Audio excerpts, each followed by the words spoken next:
gentlemen, welcome to the Gaming Tangents podcast. I'm Menji. I'm Maverick. And this is the sister show to our upcoming video series, The Cross-Platform. We promise it's coming. Someday. Someday. But on this show, basically, we just bring up different topics every week we like to talk about, either, dealing with the current status of the gaming industry or various game topics we like to talk about, or even going back in time and just going over some memories. And I would like to thank all the listeners who are listening and somehow found us buried in this land of YouTube gaming. Yes. Podcasts. All three of you definitely made a wonderful trek, and we're happy for each and every 1, 2, 3 of you. Exactly. So, a topic for today. Today, we're talking about Halloween gaming.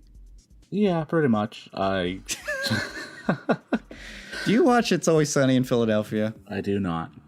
This is exactly what it reminds me of. There's two characters on there that try and start a podcast, and this is the way they sound. They're trying to sound all super sophisticated. Oh my God, we're not using our contractions anymore, and all of our words are pronounced perfectly. Kind of reminds me of the skit on Saturday Night Live, so... Loosey goosey. All right, let's open it back up again. All right. Let's take a call. Yeah. Hi. No, but seriously, Halloween, man. I love Halloween. It is probably my most favorite holiday. I think everybody's figured it out at this point. I even run a Halloween music room, I guess you could call it, all month long. Started back in the old days of turntable.fm, if anybody remembers that unfortunately failed experiment.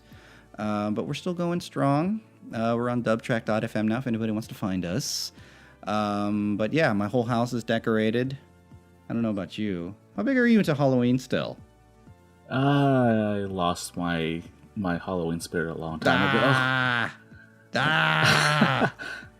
I haven't I haven't dressed for Halloween in over 10 years. So yeah. I mean, I still dress up, but it's definitely not my priority at this point. Yeah, I've gone to a couple of Halloween parties. My best friend out here, she is like you. She's very into Halloween, and she's very secretive of what she's going to be until the day that a Halloween occurs. Yeah, the costume's not my thing. I'm into the decorations. I like decoration. I like to decorate my house. I like to go trick-or-treating with the kids so I can go see all the other decorations in the neighborhood and mock the people that don't decorate at all. It's always fun. I took the kids to their first haunted house today. That was fun. Though they didn't cry or anything. No. There was a little bit of a freak out moment, but they both made it through. Actually, I was very proud. And it was a spooky one. It was pretty up there. Well, you could take them to one of those really scary ones that are all gory and people can't last like an hour in there, whatnot. Yeah, no, not quite ready for that. No, it was interesting because they had different tiers throughout the day. If you went really early, it was supposed to be not scary at all, made specifically for little kids to be able to go through. If you go kind of in the early evening, then it gets a little bit scarier and it's a little darker and stuff. And then I guess after dinner, if you go, then it's super scary. They probably turn the lights down even lower and people are supposed to be grabbing you and stuff. So we went in that middle time. I'm not going to explain why we were late, but we ended up going late. And they still did fine. So I don't really think they need kitty haunted houses anymore. They upgraded immediately. They graduated up to moderate haunted houses. That's the word I want to use. Moderate. Intermediate. We're a gaming podcast, right? Intermediate. Intermediate. Yeah. Gaming tangents, everybody. Our first tangent. We're already on one. Our first tangent, it was not even about games. Hey, I used a gaming reference. Well, yeah, I mean, Haunted House was a game. That's right. So, yeah. And which one was that one? It was an Atari game. It was... You're in it. Did James cover that one? He did, and I actually... He did. The first time I ever played that, is when I was testing games, and it was on this Atari compilation, and I tried it, and it was the most boring game I had ever played. And Sad. but I'm sure when I was a kid, I would have been fascinated by it. It's like, Oh, I'm sure. Yeah, it's anything that moved back in those days. We were like, oh my god, this is the greatest game ever.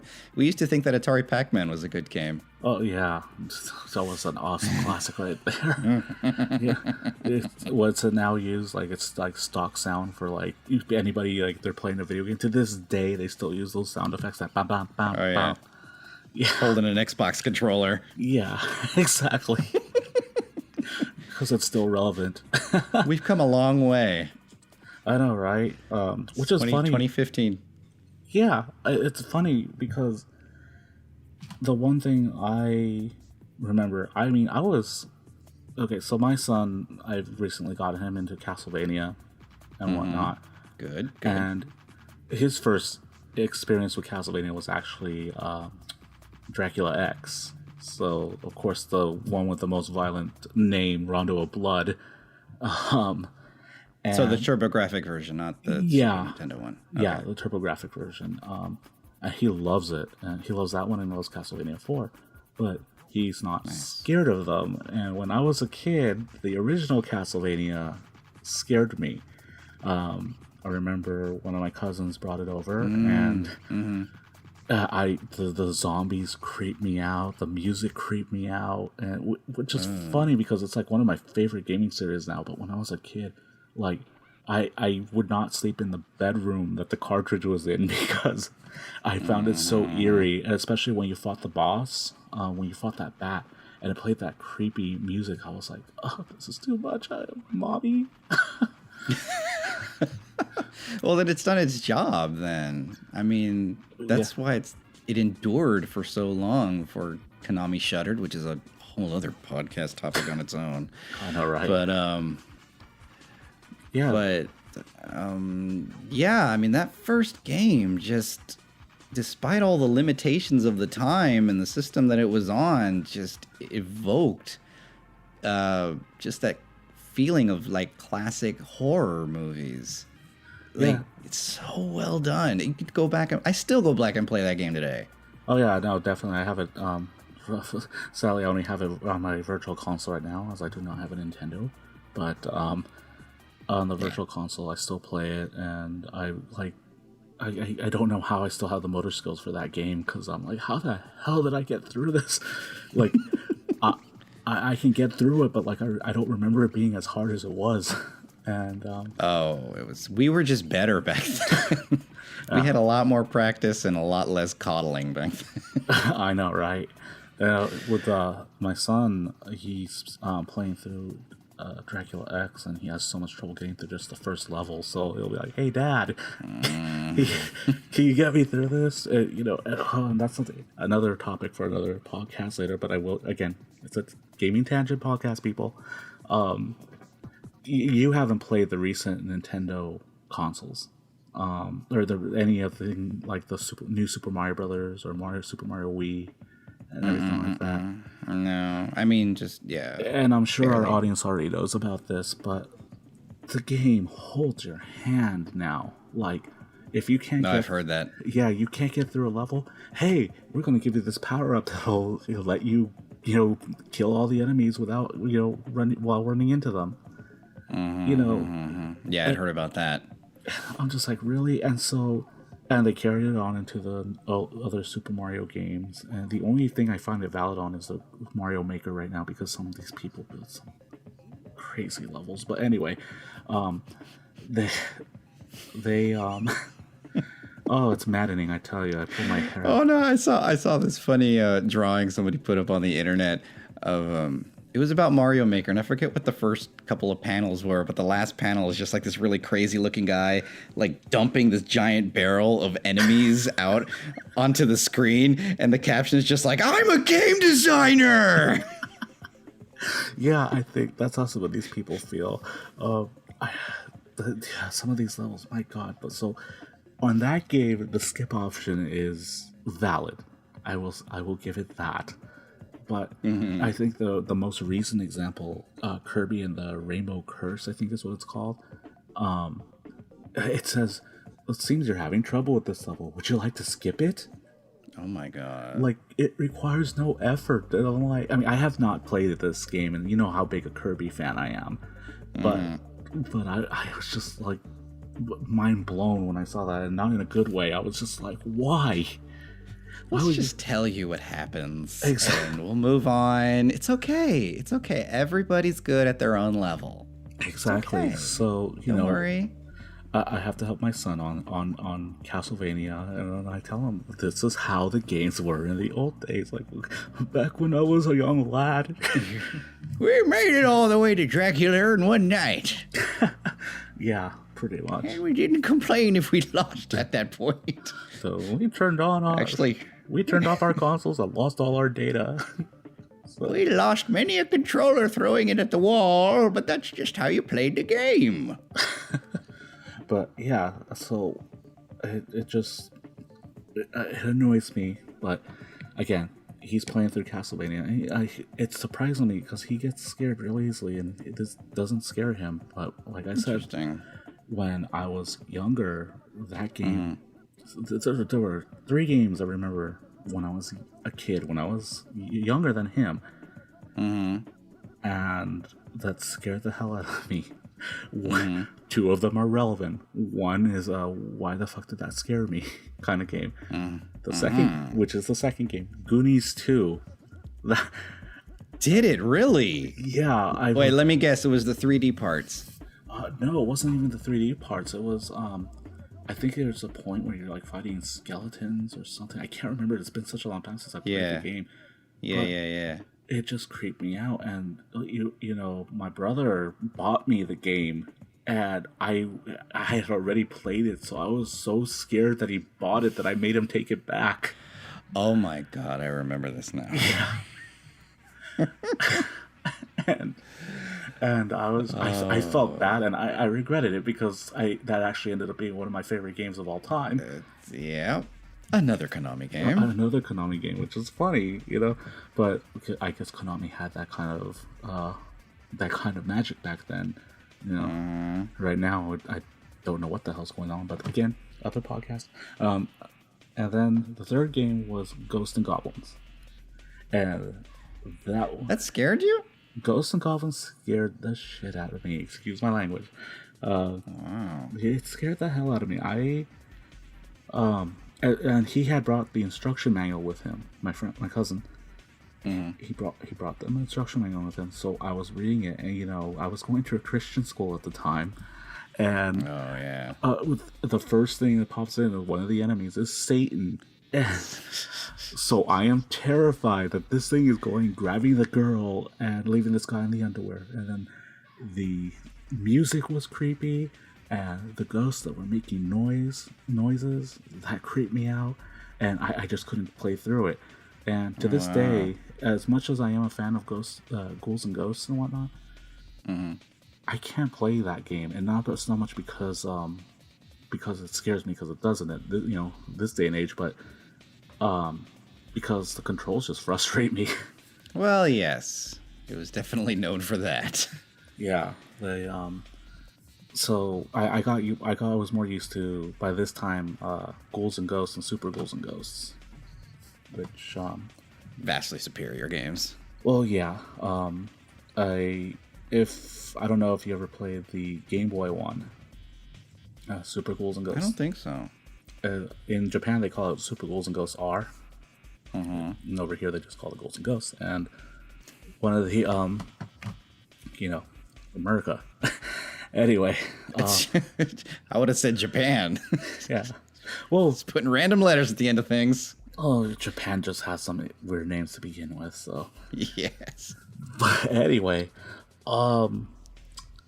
Super Ghouls and Ghosts, they had these levels, like it had normal mode and they had arrange mode. And if you played arrange mode, what it did was, if you beat the level with the gold armor, it didn't make you run through the game twice. I don't believe. You can actually go through the game, get the fairy bracelet and everything like that. But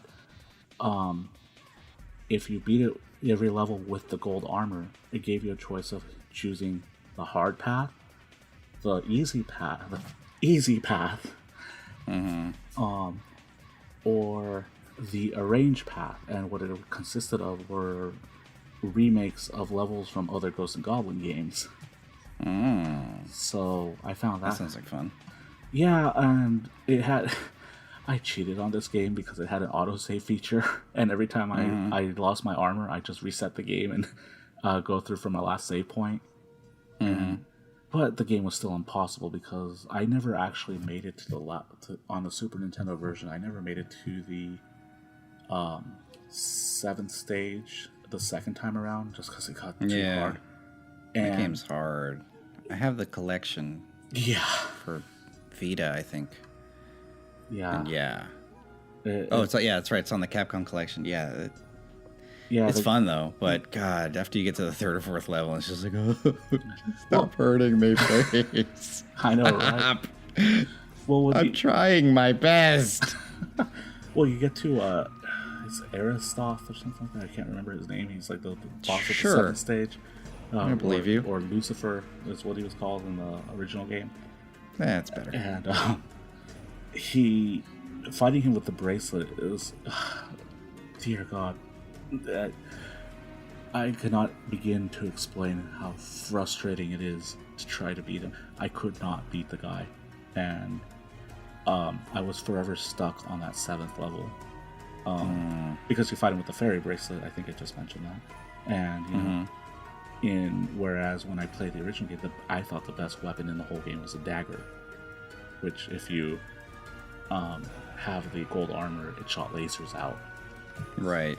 So I remember the lasers. Yeah, so it's very medieval. Yeah. I know, right?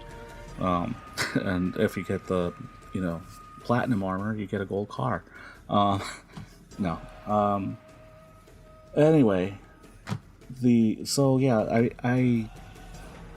could never get through that game legitimately. I've beaten the game, but I'd always have to use a cheat code or something to do it. Oh, and then here's an interesting fact. Sinner. Huh?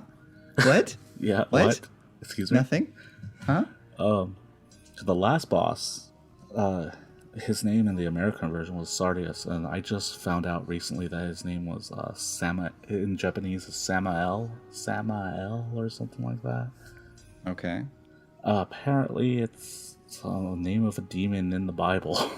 Yeah, I was gonna say it sounds biblical. Yeah, I believe it. The last time I heard that name was in Soul Calibur 3, so could be.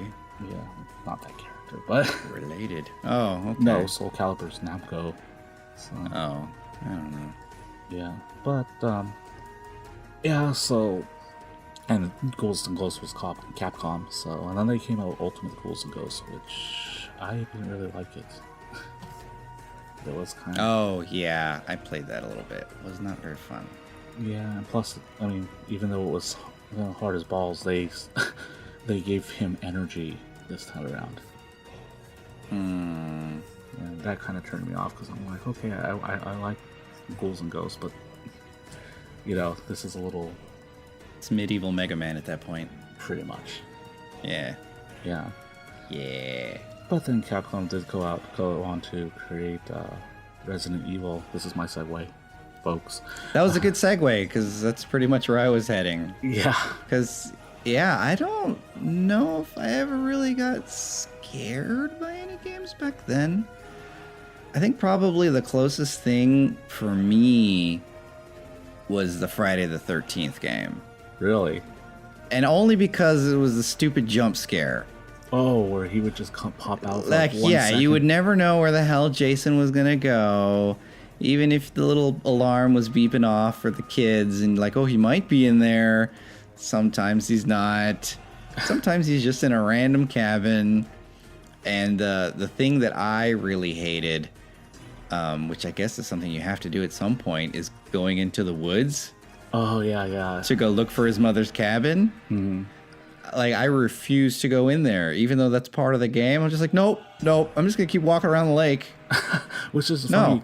It's funny because I remember, I specifically remember you bringing that game over and showing it to me, and I had it. Yeah. You had. I mean, don't get me wrong. I liked it, but it scared me. I liked it for that reason. You showed no fear because I had no idea that game scared you. I just didn't like going in that forest. Just no, I would avoid it, and then you would get lost in there. Mm-hmm. Oh yeah, because it almost seemed like I'm sure there was a pattern to it, but because there was like multiple paths that you could take, you go up, down, left, or right, and I'm sure there was a pattern, but it seemed like you would just get lost in there sometimes. And I didn't want to go. I don't want to. No. All I got is this rock. All I got is a rock, and you're gonna send this floaty head at me? No, I'm not gonna win. Yeah, it's like I got my guy that jumps super high. I'm not about to lose him. What does she kill her with in the movie? What she kill the mama with? Was it the machete? Does she use a machete? Yeah, I can't. I think she uses a variety of things. Yeah, but I haven't seen that movie in so long. It's been forever for me. I kind of got sick of watching the Friday the 13th marathons every year on Friday the 13th. Oh, see, it was kind of the opposite for me because I liked that game. And I didn't really care too much for the Nightmare on Elm Street game, but I like the Nightmare on Elm Street movies more than I like Friday the 13th. Which is funny because I do remember you bringing the Nightmare on Elm Street game too.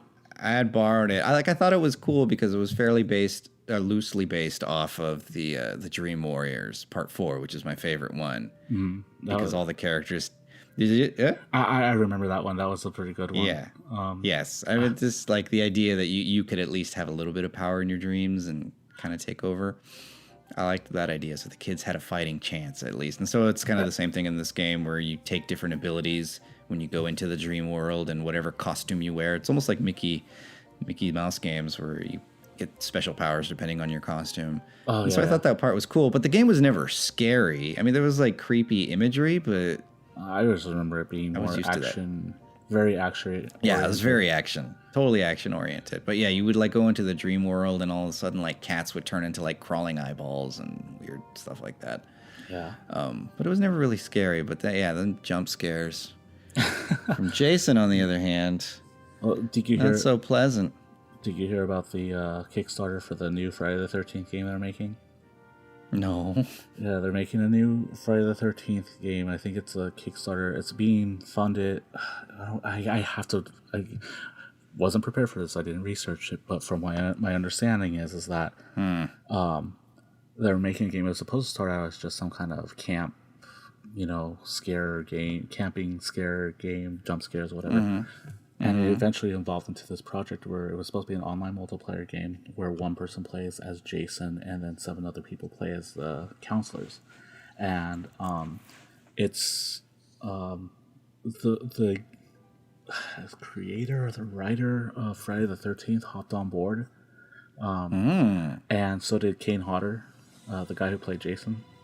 They're both on board with this project. Boy, there's an endorsement for you. Yeah, so, Jeez. I think they hit their goal. I'm not sure. I just heard about it this week. Yeah. And I'm actually pretty excited for it. Yeah, that sounds like fun. Yeah, I don't have 6 other friends, but that still sounds like fun. Yeah, but I just hope that they'll blow it like... I'm not saying that they blow it, but again... what's it, Mighty Number 9 right now? I hear that project's going really bad. Yeah. But don't worry, he wants your money for another project while this one's not ready yet. Oh my god, he totally soiled his reputation. My god. He was like a god when they first announced this project. And now, like, everyone's super pissed at this guy. Yeah, not going so well. Yeah, so... I don't know. I don't know whether to feel bad for the guy or if it's his PA people, You know what I think is funny? I think, yeah. What didn't help, I think, is when Ifune came out with his own video for his new Castlevania spin-off game. And I think that kind of rekindled everybody going, hey, wait a minute, what happened to Mighty Number 9 from that other guy? Yeah. Because he came out with that awesome freaking video. Yeah, Inafune was the one behind Mighty Oh, that's right. I'm getting confused. Yeah, and I cannot remember. I mean, Yeah, Koji, the Castlevania. Igarashi. Yeah, there we go, Igarashi. Yeah, and yeah, Again, research. Yeah, research, everybody. All sorts of research going on over here. That's why we're just a gaming tangent podcast. So, well, that's the name of the show. Yeah. All right, so now that we've had zero research, let's talk about news. No, I'm just kidding. Yes. But yeah. Did you hear they're coming out with a Nintendo console? What do you think? It's never gonna make it. Yeah. But yeah, you were talking about Friday the 13th, and no good. I think we were going to head into Resident Evil territory, which is fine, because that literally is actually the first game that gave me legitimate scares, I think. Yeah, that game, my God. I mean, amazing. Itchy tasty. Yeah, itchy tasty. That alone, I mean, even the text just creeped me out. My God. I still remember getting woken up because of that itchy tasty letter. We had a sleepover, and you could not stop playing it. And I went to sleep, and then I got woken up because you're like, read this letter.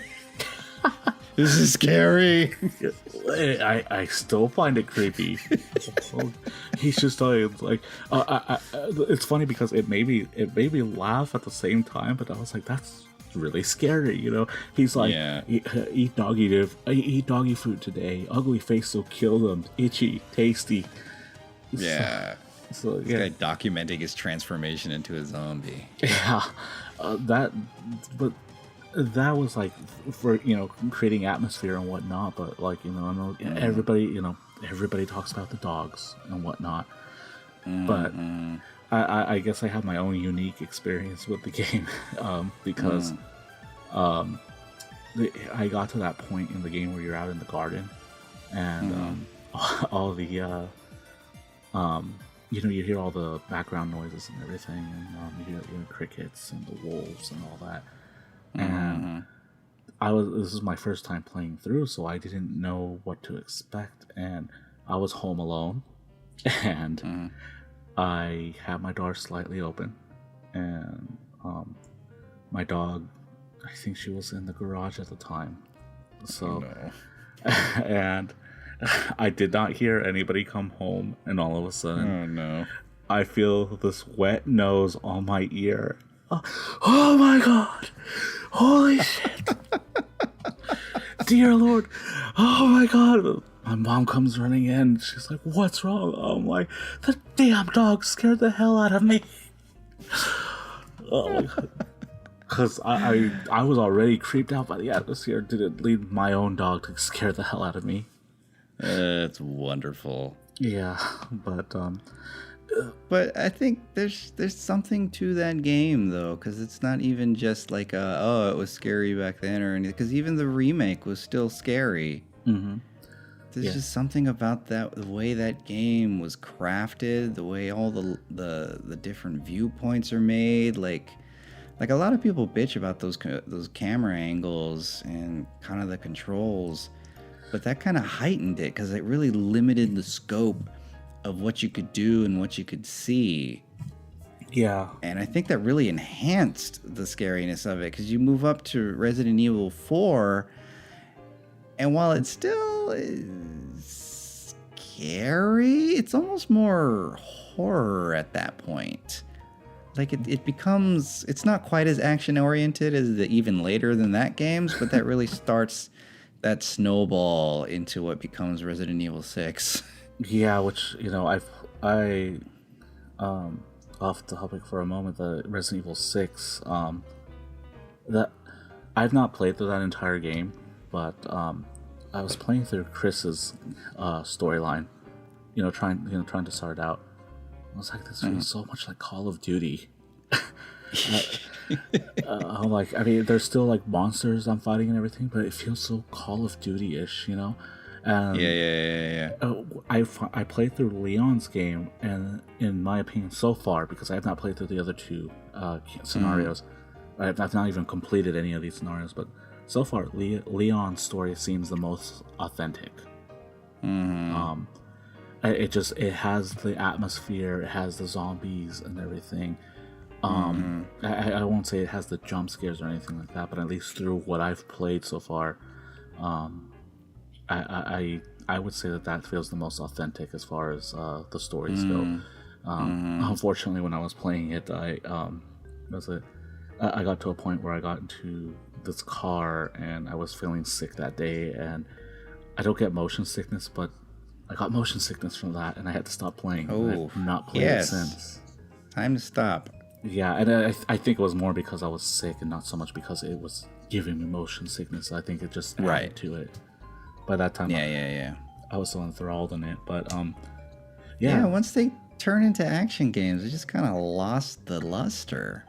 Yeah, because I mean, a lot of people shit on Resident Evil 5, and I thought it was a good game, but it didn't really scare me. I think I only got scared in that game once, and that was just the idea of it wasn't even like so much, oh, this is scary as in gore. It was just the idea of these people coming after you during the daytime. It's just like, okay, that's not safe. But once you got over that, you know, it's like, okay, this isn't really scary. There's nothing here scaring me. You know, the girl, so spoilers, people.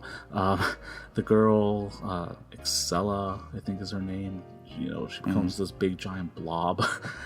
Ouroboros, I think is what they call it. And I didn't find that scary. I didn't find the guy turning into a sea monster scary. I did, you know. Yeah, like the monsters are never really what makes it scary. It's the atmosphere. It's putting you in the situation and feeling like, you know, your options are very limited. Yeah. And one wrong move is, you know, going to get your neck bitten off. Yeah, so, I mean, again, I'm also more, what's the word I'm looking for? It's so late at night. I'm more accepting of a lot of these games, because, I mean, I feel like I can like Resident Evil 6, but I'm not going to see it as that scary game that it once was. You know? I am interested in knowing what happens in the game. You know, I wonder if they even explain what the hell happened to Sherry, or she's just there. You know, it's like, oh, well, the end of Resident Evil 3 summed it up, so that's it. Yeah, there you go. I don't know. Sure. Yeah. Which, go ahead. No, and then it's continuing to spiral that way. Because then, did you see the trailer for what is it, Umbrella Corps? Is that what they're calling it? No, I haven't actually. You haven't? Oh, my word! You think the 6 was like Call of Duty? Oh God! Yeah. Their Resident Evil anniversary game might as well just be called, you know, Call of Umbrella. Umbrella Duty. Umbrella Duty. There we go. That's what it is. But yeah, it's a team-based tactical game where you play as members of Umbrella fighting zombies. And so you got different guys with different things. You got little gadgets and doodads that you can attach to zombies, like make them blow up. And yeah, it's like That sounds more like what... I guess that sounds more like what Umbrella was trying to do, you know? I mean, like, I guess, but who wants to play that? Right, nobody wants to play it, but I mean, like, why are you going to make a game off the concept of the thing that was supposed to go wrong? That's like if everything went their way, you know, and had no outbreak. Right. Yeah, and now they have to go and clean up their mess. Like, that's what it looks like you are. You're the umbrella cleaners, like going through, trying to clean up your own mess. Which, I mean, on its own is fun. It's more kind of sad just because it's an anniversary year for Resident Evil. Yeah. It's 20th anniversary, and that's the game we're getting to celebrate. Oh, and a remake of 2 finally after God knows how long. Oh yeah, I am looking forward to that because, in my opinion, of all the Resident Evil games, 2, in my opinion, is the best one. Yeah, definitely the most fleshed out story. Well, yeah, and the thing is, the replay value is like through the roof because, you know, you got Leon and Claire's story, and then you have Claire and Leon's story, and they're both different scenarios depending on who you start with. Yeah. And honestly, in my opinion, and I'm pretty sure that it's already been confirmed, but if you start out the story with Claire, I believe that's the story that ends up being canon. So. Oh, really? Yeah. I guess that makes sense. Yeah, because I know that the one. I know one of the stories. It's been such a long time since I played it, but I know the Leon. If you start out with Leon and everything, the story just doesn't seem to add up with all the other events that go on. So. Right. Well, his is still kind of loosely tied to the original version that they had, right? Where it wasn't even Claire. It was some other girl. Elsa Walker. Yeah. Yeah. Which, I would find it interesting if they incorporated the ideas that they were going to put in Resident Evil, the Resident Evil 1.5 into it. Mm-hmm. But then I don't know how that would work out because it was almost a completely different game. Yeah. I mean, there were enemies. I mean, I've seen the footage of it and everything, and I've seen it had the bad acting. Of course. I don't know if you've seen it or not. I have. Yeah. Yeah. Where the one line I can always remember is where he goes, "This is just friggin' great." I'm like, wow, that's not the voice of Leon.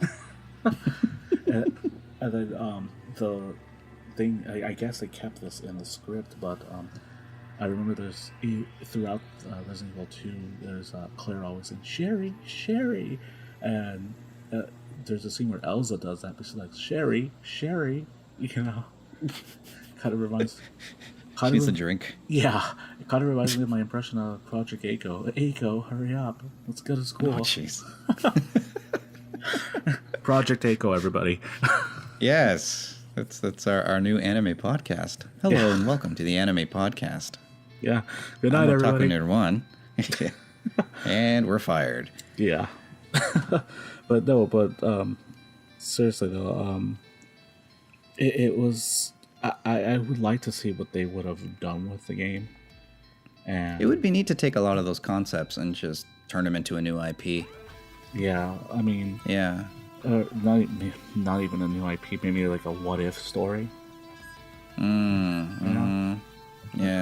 Well, what if this happened instead, or what if this took place in another town? Kind of have it so it doesn't have to be like part of the main storyline, but be nice if Resident Evil 6 was a what if story. Well, again, I don't know everything that's going on in there. Aren't some of those games kind of a alternate reality version? Not those, but the spin-off games. I can't even remember the name, and I had it and I never played it. Revolutions or no, that's not. I think those are canon. That's the newer one. It's called? the rail shooter one, right? So, that was a dream. Okay, the Code close Veronica. enough. Well, the rail shooter one, the Code Veronica arcade game. No, that's what you're talking about. No, wasn't that? No. There was a home console. Resident Evil Survivor. first-person shooter. Yes. Yeah, the one that had the light gun in the Japanese version, and they removed it from right. the American version, totally defeating the purpose of that game. We look at we can't have really fake-looking electronic guns in people's homes. Shooting zombies. Some kid's gonna take that gun outside with the wire hanging out of it, and just you don't want to get into it. Yeah, that stuff. Yeah, that kid's gonna be like, hey, this shooting thing is good. Yeah. Well, that series actually there were 4 games in that series. I knew I had at least one sequel. There were 3. One of them wasn't even Resident Evil. Of course, there's Resident Evil Survivor, and then there was Gun Survivor 2, Code Veronica, which was an arcade game, and they did bring it out to PlayStation. And then was the third one Dino Crisis? Yes, which I thought so. Okay, they brought it out here as Dino Stalker, I think is what they called it.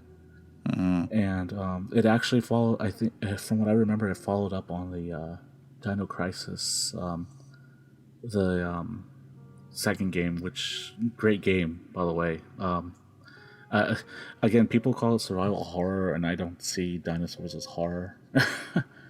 Yeah, but and I look back between the 2 Dino Crisis. Well, there's 3. I never played the third one, but I heard the third one's crap. But the second game was freaking amazing. I actually still have that game. Yeah, those are one of the few games you had that I never played. Yeah, well, I never popped those in. That's also one of the few games where like the main character isn't the main character. Like the main character ends up being like your Dinosaur? Yeah, the dinosaur. That would have been amazing. Yeah, the second character is dinosaur. Goes. It's a raptor with a monocle and a pipe. I do believe they're over here. Anyway, I can't even remember. You wouldn't believe, but I've orchestrated these entire events. It's been me the whole time. Surprised, aren't you? Yeah. Sorry. Now I can't get that image out of my head. Thank you very much. I've either ruined or improved Dino Crisis for you, and you're welcome. Well, okay. Did you even play through the first? I remember playing through the first one, and I just remember. No, I literally never played those games. I saw that you had them, but I never ever played them. The only thing I remember showing you from that game was where I had to do that little crane game, mini game, and the sound effects sounded like the beat for Hard Knock Life, so I kept playing it to that. Yeah. Anyway. I probably just figured you were playing Resident Evil. Yeah, because you totally didn't get it when I showed you. But anyway, so that game has 3 different endings, but it turns out that the dinosaurs are brought there by a time, what do you call that? The break in the space-time continuum. Oh my god. And that's why they're there. And so in the second... I can't understand how this series never took off. Yeah, it was... Dino Crisis, the first one, it was good, but it wasn't great. Yeah. The second one improved it because you can actually... It wasn't like Resident Evil where you had to run and then you had to stop and shoot. You could actually run and shoot and everything, and you were timed and got bonuses. But it was very action-oriented. I hardly call it a horror game. Survival? Yes. Horror? Hardly. That was Dino Crisis 2, Dinos from Space? Yeah, no, that would be the third one. Oh, that was the third one, okay. Yeah, the second one... Just trying to get it straight. Yeah, the second one was it... I forget, what is it that they call... What is that term they call when they have to clear... They pretty much have to eradicate the island of dinosaurs or something like that. I think you just used it. Well, eradicate. Yeah, but I mean... Eradicate the island? Blow it all up? The military term for it. I can't think of it right now. I think blow shit up was what we usually used. Well, yeah, there's that. I remember the game being somewhat like that, but I remember... Exterminate. Yeah.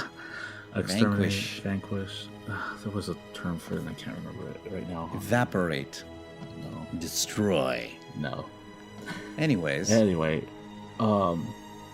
so the game, like, even though Regina was in the game, she really wasn't the main character. It was this other guy, and I remember that. Not the dinosaur. Not her. Okay. Not the friendly dinosaur that only she could see.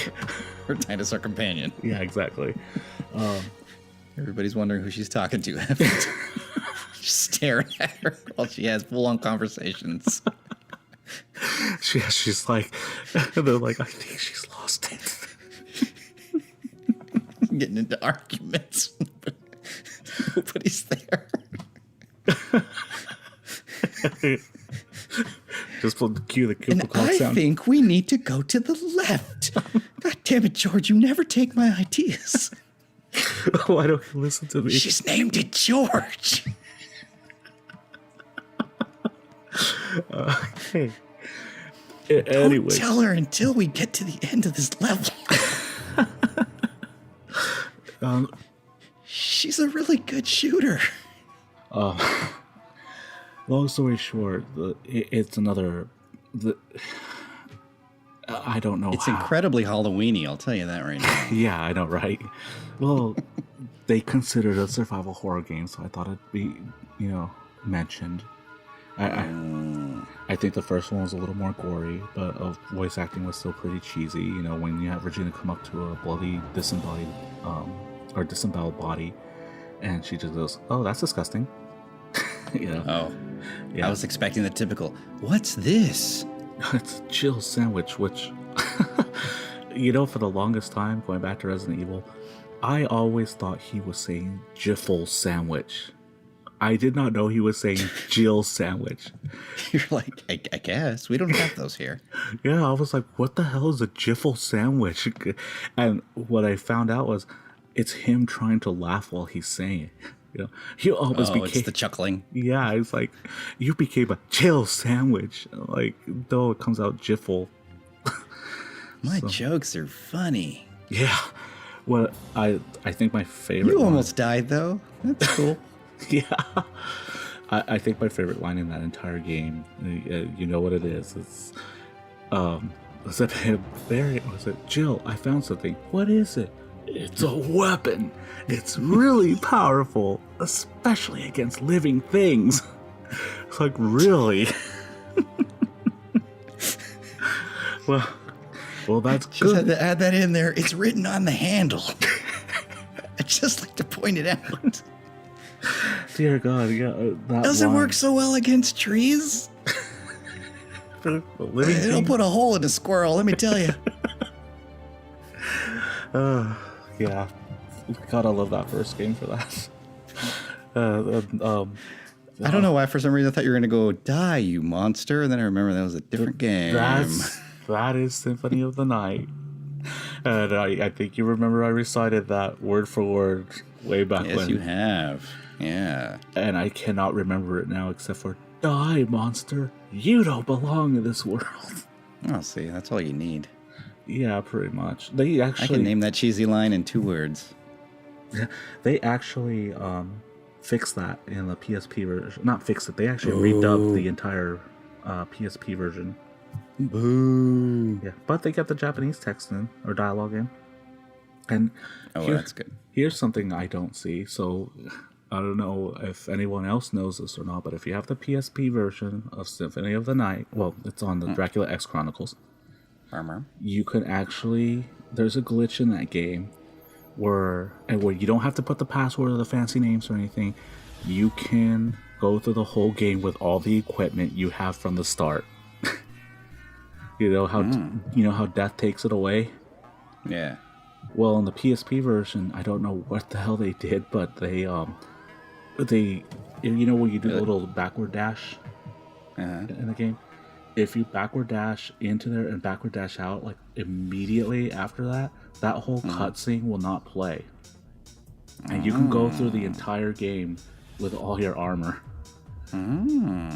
So I got through the game a whole lot faster doing that. I imagine that would, that would cut down on a lot of exploratory time. Yeah. So could you get everything twice then? Is that what that is? Yep.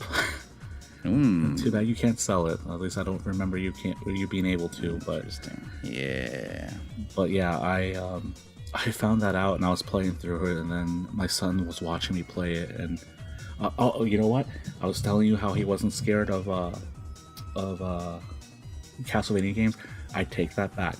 When you go to the inverted castle, one of the areas to go through is the inverted Coliseum, and I thought this is where you were going. Yeah, the music in that scene was scaring the hell out of him. He was like, "Dad, please leave. Please get out of there." Like he was legitimately getting scared because that music was creeping him out. So, So yeah, I will say Castlevania did manage to scare him. Wow. But it took music for him to do that. Sometimes that's all it takes. Yeah, I don't blame him. That the Coliseum music is the inverted Coliseum music is pretty scary. The regular Coliseum music is actually pretty badass. Right. But yeah, so that's the funny thing. He was freaked out over that theme, but then when you get to the underground, well, I guess it would be above ground. I can't remember. In the inverted castle, no, it's underground. The creepy music down there didn't really scare him. Although, when I think about it, it's not as scary as that other music. Yeah. Yeah, so excuse me. So yeah, Castlevania game did manage to scare my son, and I think I've reiterated that 3 times now. Oh, there we go. And then staying on the subject of Castlevania for a second there. You and I both were not fans of the Nintendo 64. No. So buy your pitchforks and torches over at your local hardware store. You send comments to gamingtangent@gmail.com. Yeah, so we'll set it up soon. And there's nothing there. That's the joke. I think he's talking to you. Anyway, hit a brick wall. Yes, so, N64 is a very scary system. Yeah, I never played through any of the Castlevania games on that. I think there was only 2, and I think they were both the same game. They were the same game with different characters. I think the re-release had like a werewolf or something. Yes, you are correct. Excuse me, but that's about it. They what should I call it? So I never played through any of that. The 3D games, again, not scary. No. I liked Lament of Innocence a lot more than Curse of Darkness. I think that's what it's called. I liked that one more, and I actually I couldn't beat Death. He was hard as hell. But Curse of Darkness. I don't remember how far I got into any of those games. Yeah, Curse of Darkness kind of bored me. I think also because I'm playing as a guy named Hector. And is this not an exciting name to you? It's not the name. I mean, I know it's a dumb thing, but I'm playing as this I found him kind of boring as a character. Yeah. Former servant of Dracula's, and he already has a rival, Yoriagami. Oh, wait, no, that's not him, but... No, different guy. Yeah, well, he looks like him. And I just couldn't get into the game as much as I tried. And plus, I don't think it helped that, again, I was testing games at the time, and the guy next to me had to test that game. So I already knew all the plot twists and everything, and I was like... So the story kind of didn't interest me. Excuse me. Castlevania Bloodlines. I was just about to bring up that one, because that's also got a character with a boring name. Yeah, John Quincy. No, the other guy. Oh, Eric Liccardi. Hey. Anyway, but yeah, the often overlooked Genesis classic, Castlevania Bloodlines. Yeah, that one. I'm sure a lot of people are like, "There's a Castlevania game on the Genesis."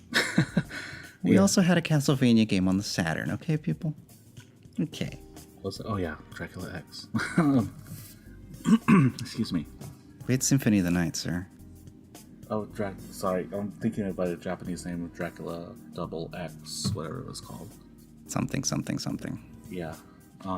Nocturne of the Moonlight. Nocturne of the Moonlight. I win. What was I going to say? The Castlevania Bloodlines, I remember that. I remember being excited because it was actually going to be the first Castlevania game that could actually be gory and they could get away with it. And they did. Yeah. The Fountain of Blood. Yeah, they made full use of them Sega rules, or lack thereof. Yeah, the zombies look more putrid, and I just remember knocking the heads off the harpies. That was my favorite thing to do. Yeah, and then the half-dead werewolf. Oh yeah, there's bones and guts all hanging out the backside. Oh yeah. Yeah, they took a lot of liberties with that game, which I think it's funny because they changed. Did you ever hear about the European version of that game? No. They scaled down the violence on that like that. Oh, I'm sure they did. That pool of blood was water. They didn't even call it Bloodlines. It was called Castlevania: The New Generation.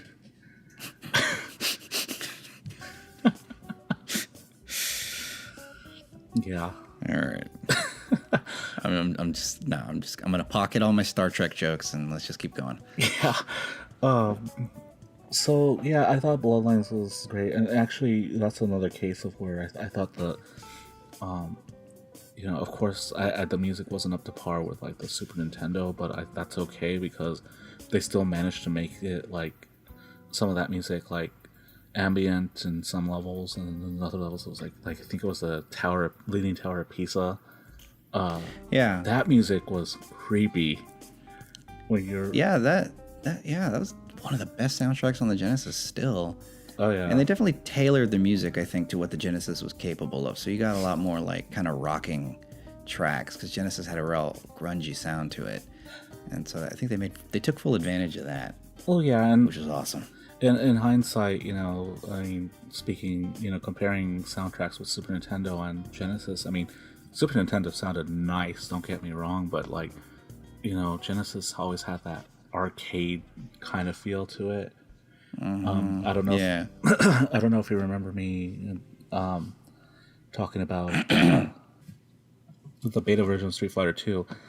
The soundtrack, apparently it was sharing the drum. I'm not musically gifted, people, so please excuse me, but one of the tracks shared the same voice track with the drum track. And okay, you're talking about the channels. The channel, thank you. And that particular channel was taking full advantage of the drums. Like, it sounded like the arcade game, almost like very close. Yeah. And fortunately, because it also shared that channel with the voices, the drum would get drowned out by the voice. Oh. And it wasn't perfect because you like hear it and it's like, oh, this is kind of offbeat. But like if you listen specifically to Ryu's theme, it sounds so close to the arcade. Like if you hadn't heard the arcade in a while, but you kind of familiar with how the music sounds, you would think it was the arcade music. And that's something you couldn't get with the Super Nintendo because it has a sound all of its own. And I actually, to be honest, did not like the Street Fighter soundtrack for the Super Nintendo one just because it didn't sound like the arcade, which is one of the main reasons I prefer the Genesis version of Street Fighter 2, not the Super Street Fighter 2. That soundtrack sucked.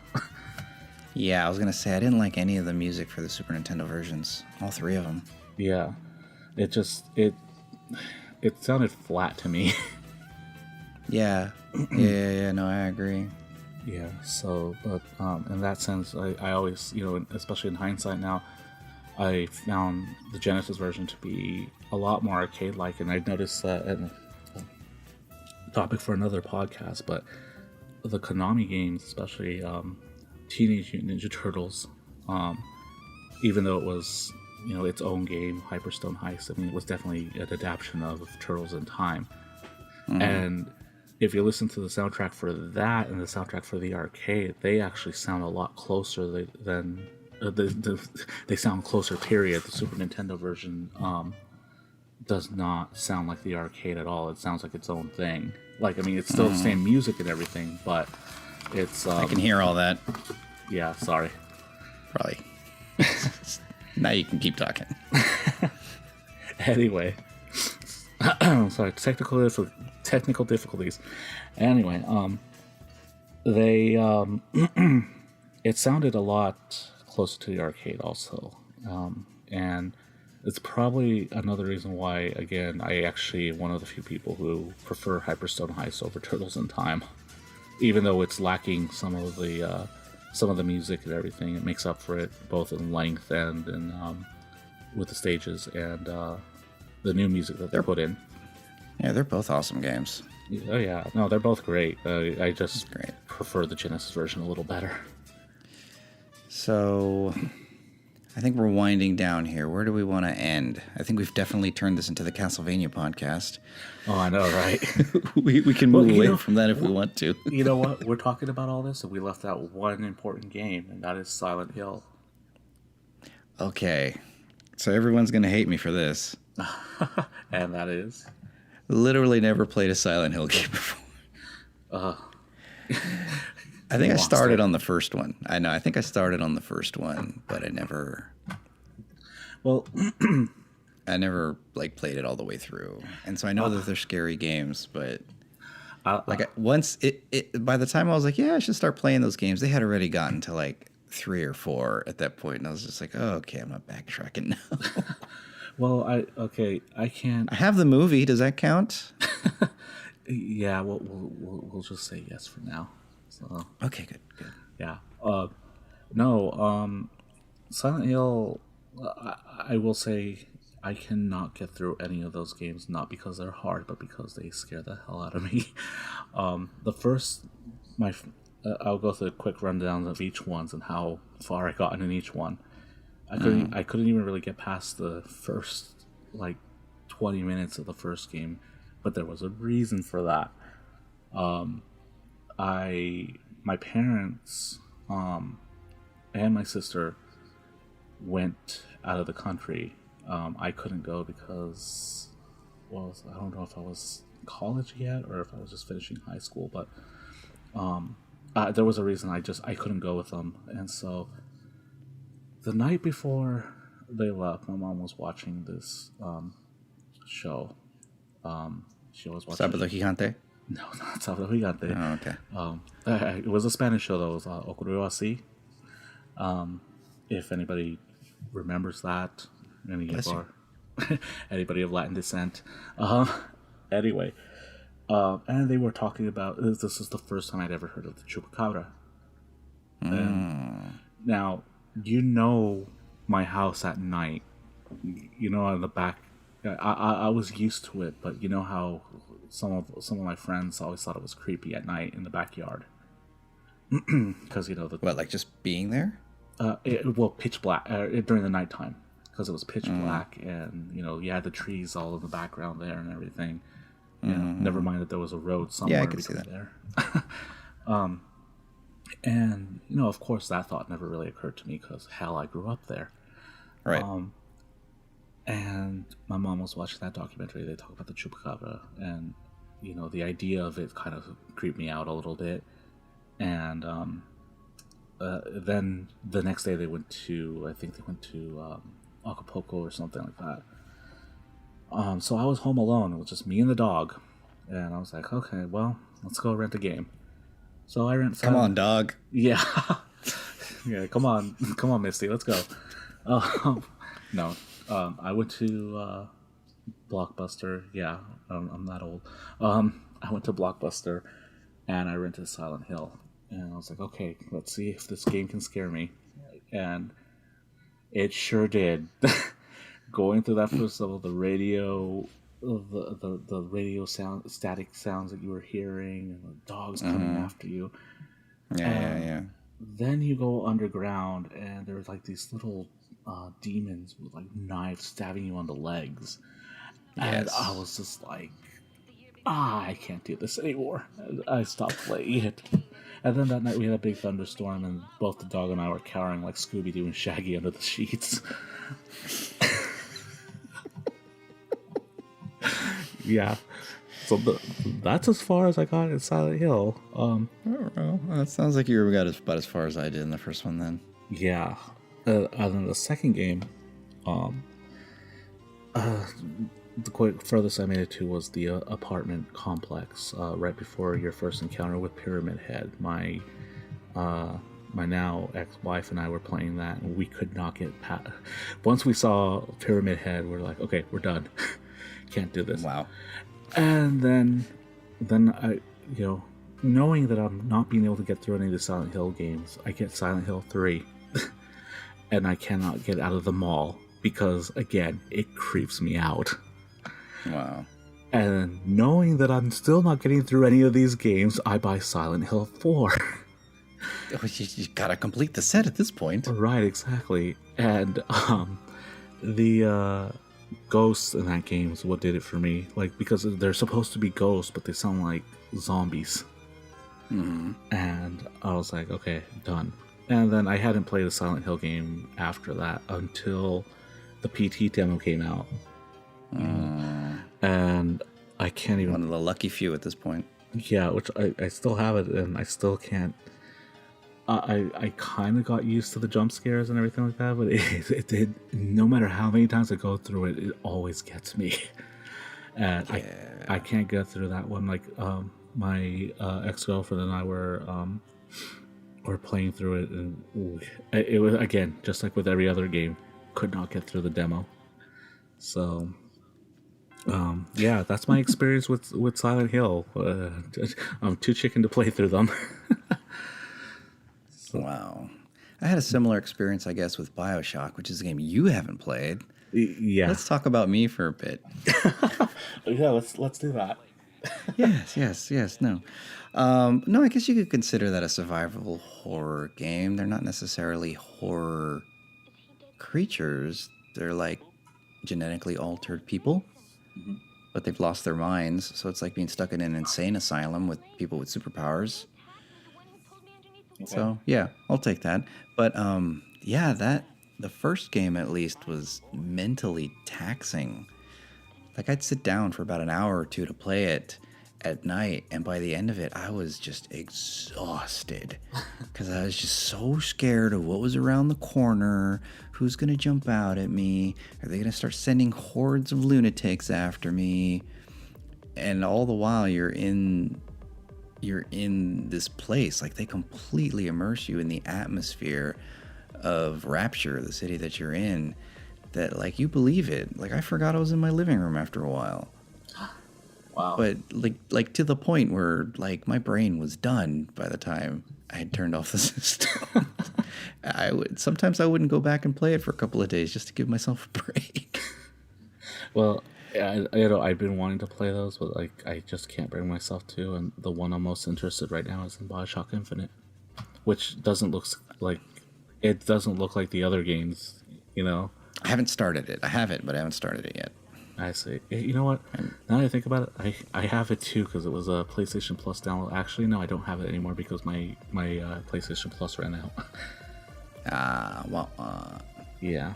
Well, I don't. Yeah, I got it for $1. I hate you. Hey, man, I posted the link on Facebook. Not my fault if you didn't follow it. That is true. What was the other one I was going to tell you about? I mean, there's so many. Yeah, so many good games out there. It's Dead Space, Five Nights at Freddy's. What's that? Never heard of that before. We're not on YouTube yet. What? Yeah. Not Five Nights at Freddy's. It's begun. One trend. One trend that's actually. I know you said we're winding down, but last thing. One trend that's actually getting on my nerves is these .exe games. I don't know if you've heard of them. I've told you about. I've seen a couple playthroughs, just basically the Sonic ones. Yeah, Sonic EXE. Which was not scary, and then they made another one was not scary, and then they just got ridiculous. Yeah, they're like. I don't know if you've ever seen the channel Some Ordinary Gamers. Nope. No. Okay. Good channel.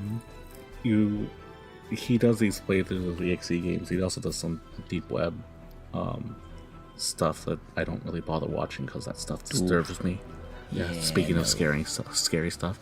That's a whole different level of scary. No, thank you. Yeah. But he'll play some of these EXE games, and he played this one Sonic one. I guess it was done in Japanese, which wasn't even really that scary. But then he plays it all the way through the end, and there's a credit scene, and it's playing this Japanese pop music at the end. It's like, wow, this totally doesn't fit the whole atmosphere of the game. Yeah, that was made by a nerd, wasn't it? Well, it was made in Japan, so Japanese nerd. Yeah, so I mean it made sense, but yeah, these EXE games, like then there's Mario EXE, and then there's Link EXE, like the creepy. There's a lot of these like, indie titles that are supposed to be scary that aren't. There's some that have come out that have looked really awesome too, though. But a lot of these ones that are usually like based on some other franchise are just dumb. The Allison Road, I don't know if you've seen that one. That one looks promising. Which one? Allison Road. It's like a spiritual successor to PT. No, I haven't seen that. Oh, look it up. There was another one I'd seen that looked really good. I forget what it's called now. Yeah, I would look it up. It looks really good. But Yeah. anyway, there's a whole lot that we didn't even cover in this. There's a ton. Yeah. Hopefully by next October we'll be a lot more professional and a lot more experienced and can keep on track with our tangents. That makes sense. Next year we'll have 4 viewers. Yes. If even that. At this rate, by 2020 we'll be millionaires. Yes. Anyways, if you're looking for us, we're at facebook.com/crossplatform. We're also on Twitter at crossplat show. And that's pretty much all the venues we have for now. We definitely have a show coming out eventually, the cross-platform. Please keep an eye on it. It's going to be kind of a series-style retrospective, focusing mostly on the games that we loved in our youth that don't seem to get the recognition nowadays that they should. A little more obscure. Yes. So we're some not so much. Some that just kind of dissolved for strange reasons. Yeah. Reasons that I can't explain. Yeah, Because I don't know. Yeah, because I think EVGN has covered a lot of the good ones. I mean, that too. There's been a lot of good coverage on some of these older games. Yeah. So basically, we're trying to touch a lot of the games that have kind of died out for some reason, even though we really like them. It's not even games that have died out. I mean, games going in the wrong directions. KOF. So say spoilers. Spoilers. Yeah. Sorry. Just giving something to come back to. All right. So we're not sure if we're on any kind of a schedule yet, but we'll probably go weekly at some point. Anyways, thanks for listening. Have a good night. We'll see you all next time. Good night.